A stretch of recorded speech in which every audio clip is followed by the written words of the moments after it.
নমস্কাৰ আপোনালোকে চাই আছে খেল প্ৰেমী আছাম চেনেলত আপোনালোকে কমনৱেলথ গেমছৰ বিভিন্ন ভিডিঅ' পায়ে আছে সো আজি আমি ডে 3 অৰ্থাৎ 3 নম্বৰ দিনৰ শেডিউলখন আলোচনা কৰিম সময়সূচীখন 2 বজাত আপোনালোকে জেৰিমি লালৰিনুংগাৰ যেটো ওয়েট লিফটিং খেল 67 কেজি শাখাত হেতু চাব পাৰিব আৰু হেতু খেলত যেহেতু ভাৰোত্তোলন খেলত বহুত পদক পাই আছে গতিকে বহুত আশা আছে 2 বজাত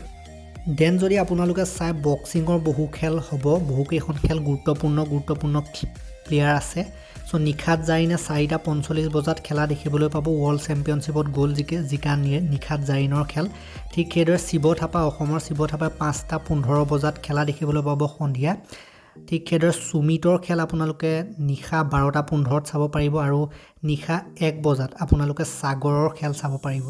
দেন পুৰুষৰ হকি টিমৰ মেচ 8:30 বজাত চাব পাৰিব নিখা সো পুৰুষৰ হকি টিমৰ ওপৰত বহুত বেছি আশা কৰা হয় সেইবাবে গুৰুত্বপূৰ্ণ মেচ হ'ব আৰু ভাৰতে জিকি আৰম্ভণি কৰিব বুলি আমি আশা কৰিছো পুৰুষ টিমে ঠিক সেইদৰে বেডমিণ্টনৰ মিক্স টিম কোৱাৰ্টাৰ ফাইনেলছ নিখা 10 বজাত চাব পাৰিব দেন 3:30 বজাত আপোনালোকে ইণ্ডিয়া ভাৰ্চেছ পাকিস্তানৰ মহিলাৰ ক্ৰিকেটৰ খেল চাব পাৰিব প্ৰথমখন ভাৰতীয় মহিলা টিমে হাৰিছিল এইখন জিকিব বুলি আশা কৰা হৈছে আৰু তাৰ পাছত আছে সুইমিং 3:07 আৰু 3:31 সুইমিঙত ইমান আশা কৰা নহয়